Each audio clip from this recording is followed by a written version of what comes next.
Hi, we're Josh and Ariel Wamsley, owners of Green Valley Tree LLC, based in North Windham. We're proud to sponsor Connecticut East This Week and to serve the communities of Windham and New London counties with our tree removal and plant healthcare services. Visit our website at greenvalleytreeworks.com for a full list of our services, or give us a call on 860-234-4041. We look forward to hearing from you. Is Big Brother really watching you? We talked to the police chief and mayor of New London about their planned new citywide camera network. And helping youth and families, we talked to Ben Eaves, the new Haddam Killingworth prevention coordinator. Plus, we take a look at other stories making the headlines from around the region. This is Connecticut East This Week.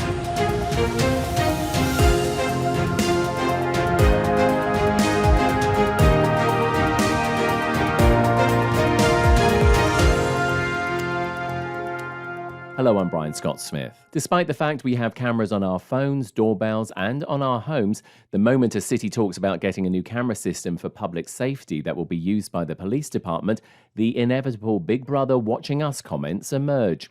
The City of New London recently announced they intend to put in place a new citywide camera system at a cost of over $350,000.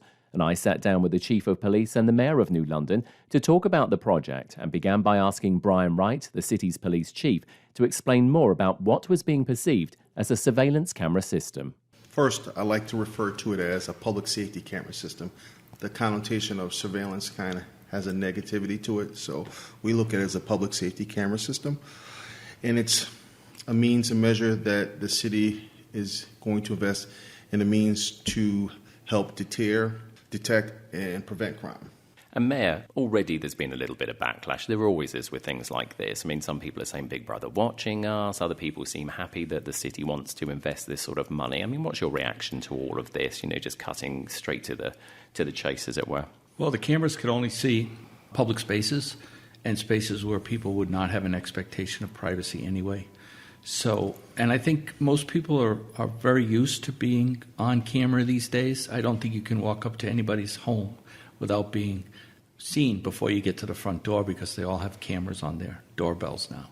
So I think it's very good, and it's proven successful in the city of New London. We had a murder of a young fellow last year that the camera system was instrumental in solving that crime very quickly.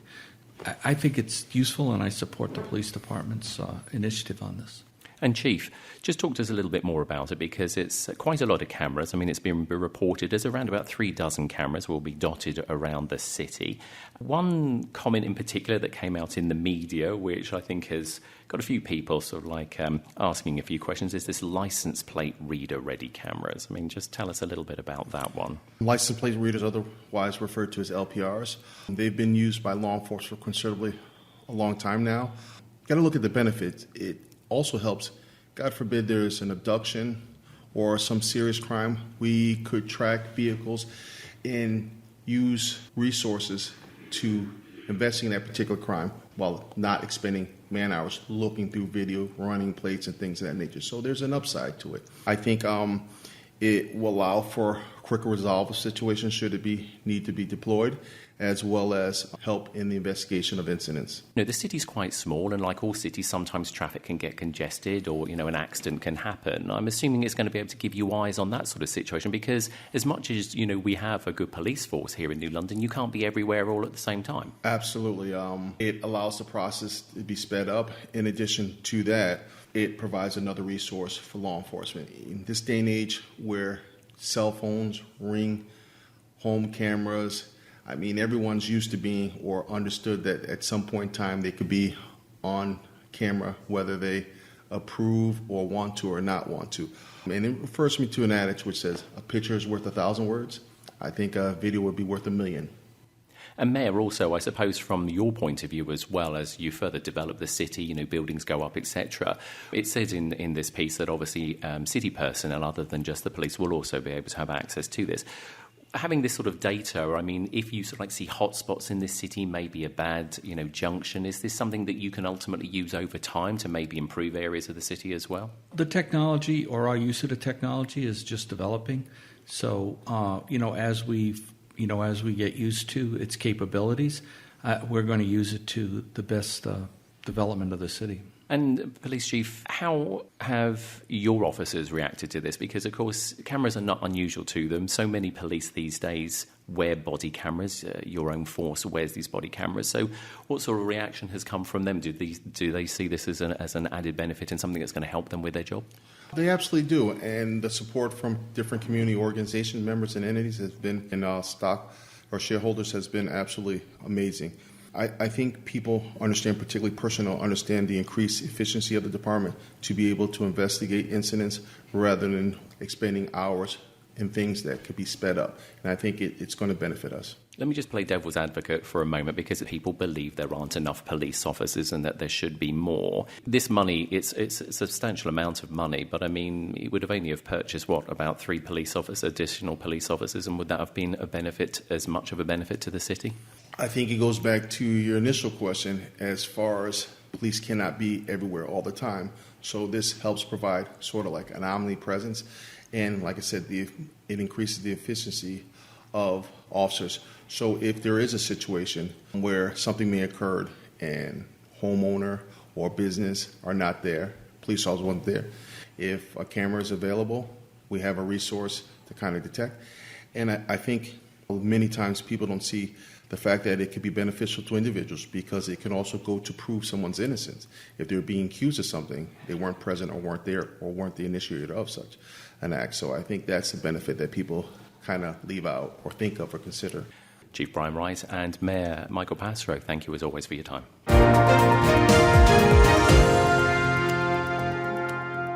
They say an ounce of prevention is worth a pound of cure. When it comes to looking after the local community's health, that's a big part of Ben Eaves' job, the new prevention coordinator at Haddam and Killingworth Youth and Family Services.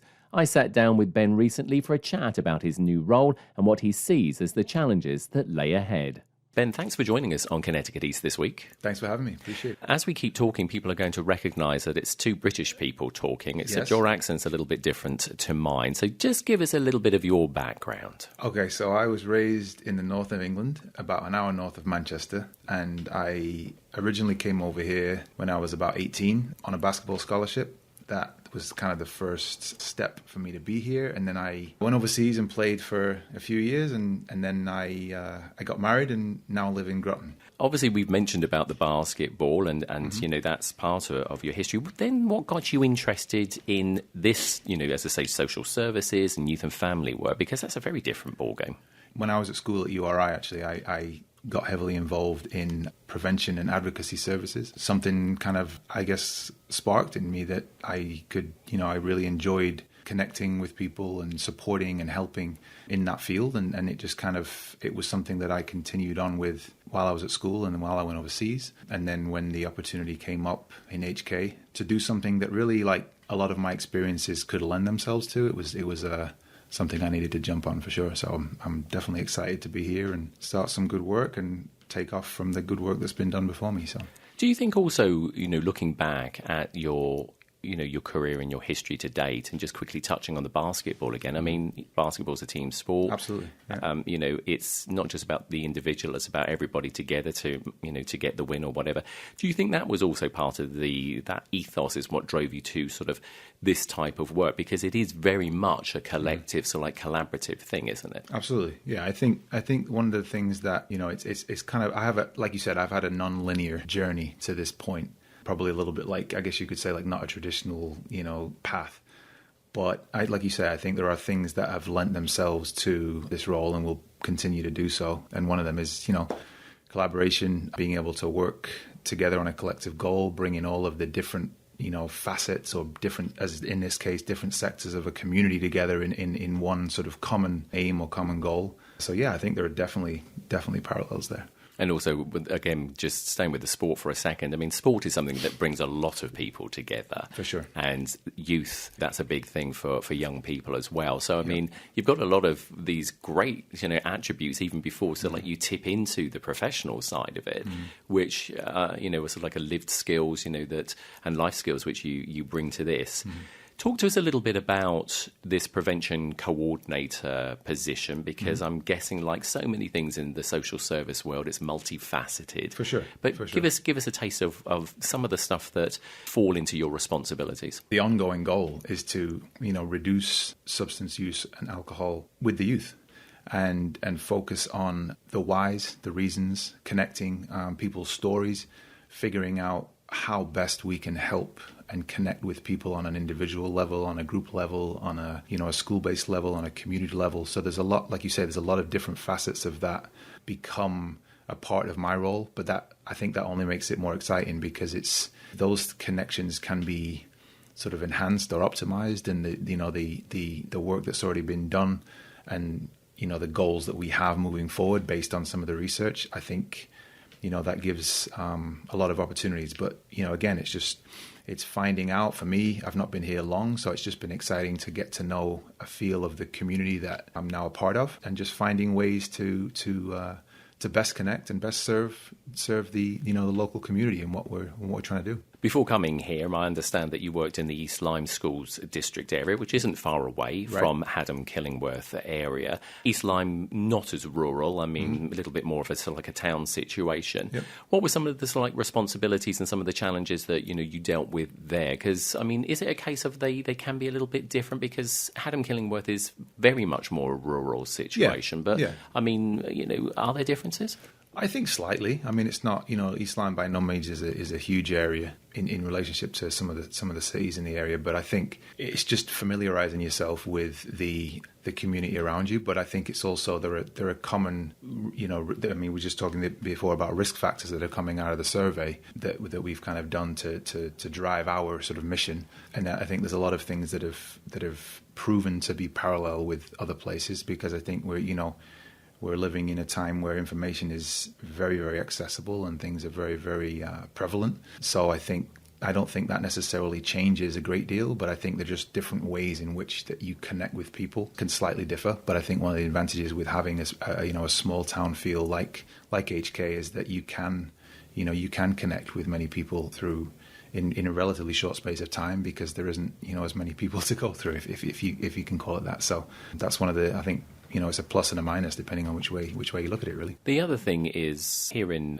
Haddam, Killingworth, Youth and Family Services is actually on the campus of Haddam, Killingworth High School. Sure. This is where we're talking to you now at your offices on the campus. Yep. Being so close to the school, i.e. on the grounds, do you think that makes that easier? It reduces barriers to, one, for you as the people who work here, but also the students and the teachers? Because sometimes I think, people, if they want services and they have to go and find them, suddenly that becomes a barrier, or they make that a barrier. So do you think it's going to be more helpful actually being so close to the students? I'm hoping so. I think the intention is to be visible, be in line of sight as much as you can be available for people, no matter how, what levels of support, questions, concerns, comments that they may have, to be, like you say, to be in arm's reach, I think is a massive plus. I'm looking forward to collaborating with the schools and pushing on with the work that's been done, but also looking new ways to sort of enhance the information and the tools that we can provide for our young people in the community. And I think it's a fantastic opportunity, because we are, like you say, on the school grounds. So every day they come in, they pass the White House in front of the school, so they know we're here, and it's just a question of taking advantage of that, really. As you said, you're fairly new to this particular position here, but of course we've all been living with COVID, and we've seen the results of that, and it has had a dramatic impact on the youth, school children. What sort of challenges or what sorts of things have been coming out, maybe from surveys, from research that you guys have been doing here at Youth and Family Services? What sorts of things have you been seeing that you are saying, okay, hey, this needs to be given a priority?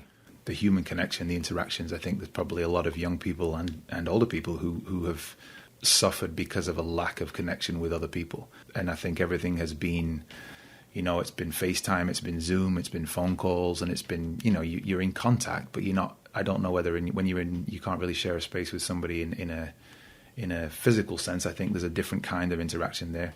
But I think a lot of people are asking for guidance, and I think we're all experiencing this for the first time. So I think it's one of those situations where everybody's just trying to figure it out and figure out how best to move forward. People have done a great job with establishing like virtual meetings and things like that to make connections on a wider scale possible. But it's a continuing thing, and as more information comes out about COVID and about the different kind of developments there, I think things are just constantly evolving there as well. So it's kind of a follow the protocols and keep it moving kind of thing, and just roll with the punches. So, but it's been a challenge, I think, for everybody. I don't think we can minimize that for a moment.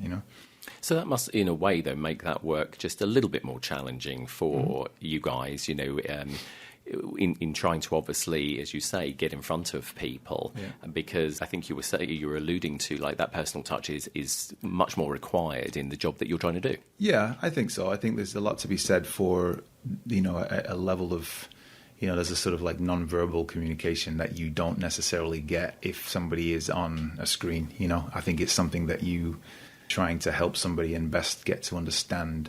And, they're doing the same thing with you. I think it's a lot easier when you can be face to face, but I think whatever cards we're dealt, we just we move on those and move forward with those and figure out, given the situation, given what people need, like how the best way of moving forward is. But it does help when you have that, that interaction, but also from a community sense, it's just nice to be, when that you can be involved in things that aren't necessarily as restricted, that gives you a little bit more of, you don't feel sort of confined to quarters as much as we have been for the last couple of years, Before we started recording, we were obviously having a chat about, the interview, and you touched upon social media. We're not going to name any specific social media, but of course it is a very topical subject because it is in the media at the moment. Yeah. How much of a challenge does social media bring when it comes to information that's maybe we all shouldn't be sort of like seeing, but actually then being able to get good information, because we're always hearing about the misinformation that's on social media as well.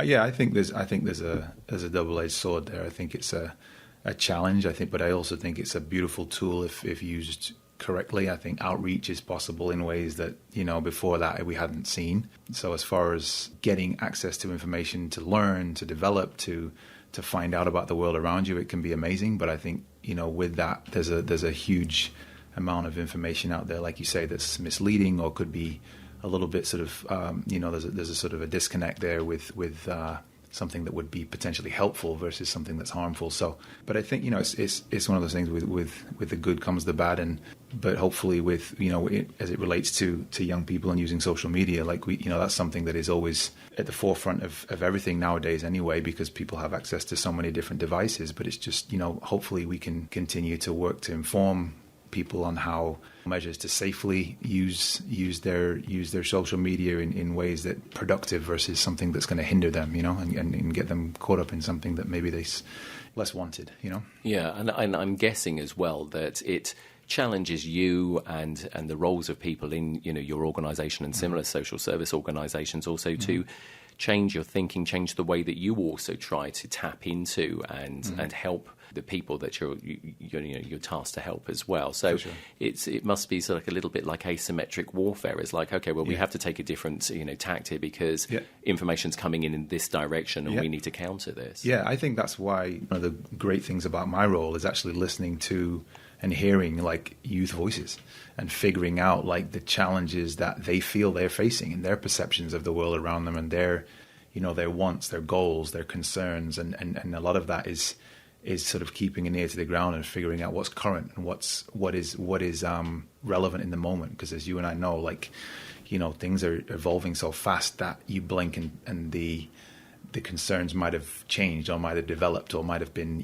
slightly they've gone a different path. So the more connections with the young people and the more questions that we can ask them, it's definitely like a two-way street. By no means do we want to sort of lord it over our young folks and say this is what you should be doing, and just that be the message. It's more about hearing a very mutual conversation and a connection that is contributed to by all sides, because that's how the strength in that connection is going to be made. But it's also knowing for the young people, knowing that their voice is heard and their concerns are validated and are very real right now. I think it can also sometimes be a little bit more challenging in rural situations like this because they are much smaller, that everybody knows everybody's business, and therefore people sort of like maybe back off a bit and don't want to reveal themselves because of a fear that they're going to be judged. It could be, but I also think there's a power in tapping into, in a positive way, tapping into those connections that have already been made, because like you said, there's a lot of people who know people from different sectors of the community anyway, whether that be through the school system, whether that be through things that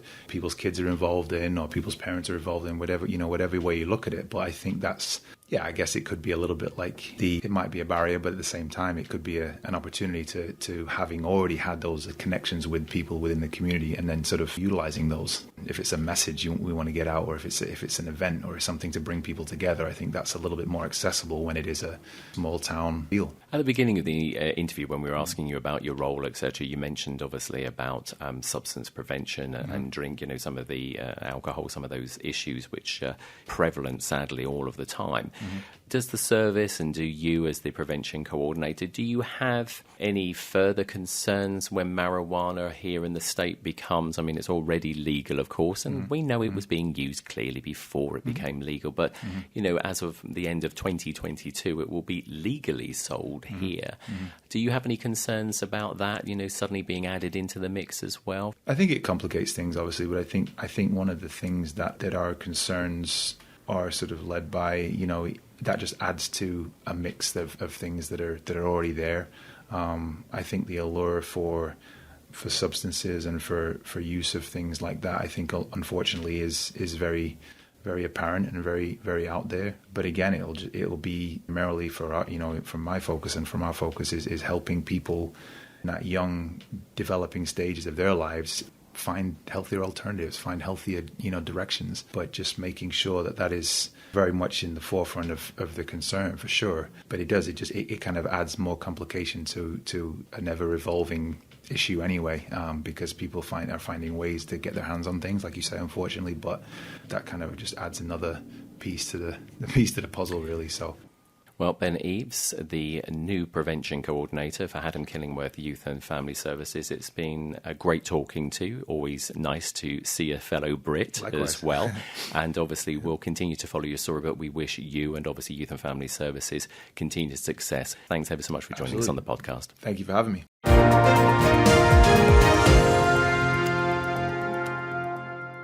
Put a frog in boiling water and it'll jump right out. But put a frog in cool water and slowly heat it up, that frog will boil.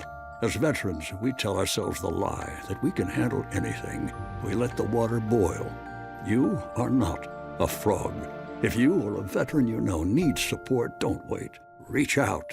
Find resources at va.gov/reach. That's va.gov/reach.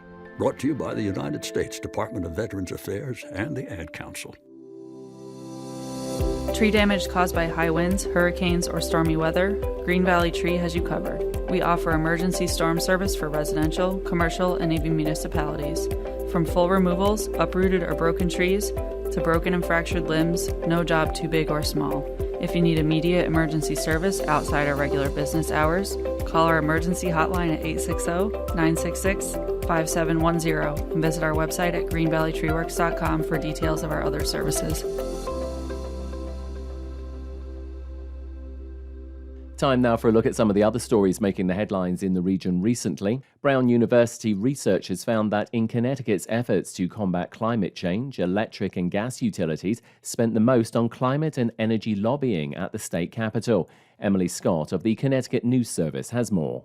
Between 2013 and 2020, utilities spent $24 million, much more than renewable energy firms or environmental groups. Testimony opposing environmental legislation also was mostly made by utilities, along with heating oil and alternative fuel companies and business associations. Report co-author Galen Hall of Brown's Climate and Development Lab says in testimony, however, they aren't arguing against the existence of climate change. Certain industry groups will show up in the largest numbers when it's their direct interests at stake. So, for instance, like heating oil and alternative fuel sellers showed up to testify against carbon pricing in large numbers, and then not so much for most of the other kinds of legislation. Over that 8-year period, only 16% of climate and energy bills introduced in Connecticut ever became law. Brown's Climate and Development Lab conducted similar research in Rhode Island and Massachusetts.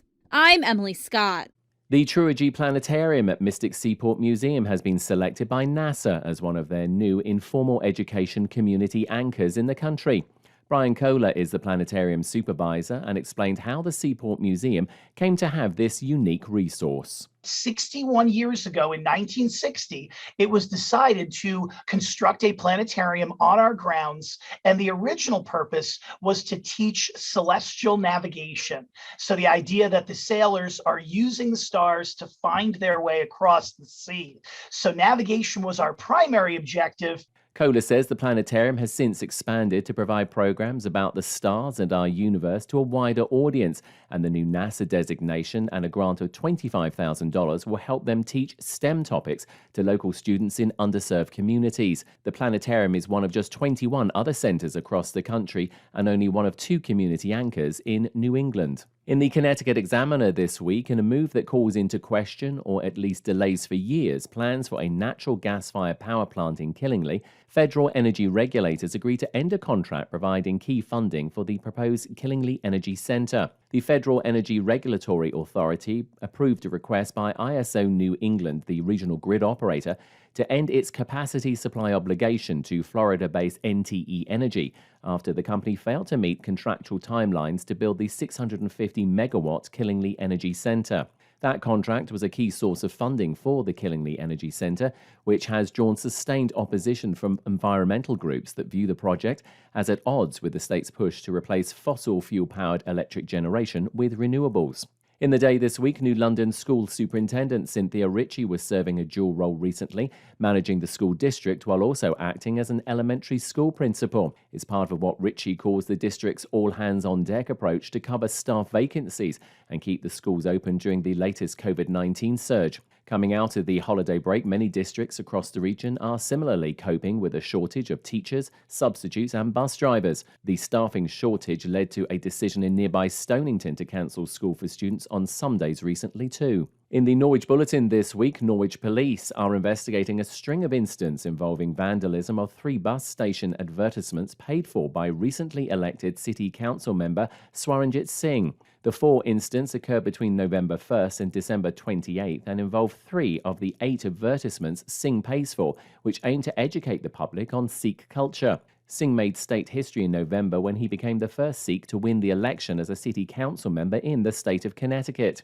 "We are not a racist town, and the people of Norwich have spoken it loud by electing me," Singh said of the vandalism acts. "It could be just someone ignorant. I hope it was not politically driven towards me." In the Middletown Press this week, the PBS program Antiques Roadshow started its 26th season off with a Connecticut classic, Middletown's Wadsworth Mansion at Long Hill Estate. The mansion played host for the first 3 episodes of the season as people from around the area brought their treasures on site to be examined by professional appraisers. The Wadsworth episodes include an Antiques Roadshow first, according to a news release. The team appraised its first antique car with longtime Connecticut resident Paul Newman's autograph on the dashboard. And in the Chronicle this week, Wyndham's fight against the ongoing COVID surge continued recently, with some residents finally being able to get their hands on much sought-after home test kits. Town staff members and volunteers gave out 1,350 home COVID-19 test kits to Wyndham residents during a heavily attended event at Rec Park. While the distribution resulted in large line of cars at the downtown Willimantic Park, town officials said the distribution went smoothly. Similar situations occurred across the region as other towns and cities handed out delayed home test kits to their local communities. That's all from us for this edition. Do send us your questions and story ideas to the show via our website at connecticut-east.com or Facebook or Twitter at Connecticut East and on Instagram at Connecticut East This Week. And you can listen to the show again on our social platforms on demand. And please like, follow and share on your social media too. I'm Brian Scott Smith. Thank you for listening.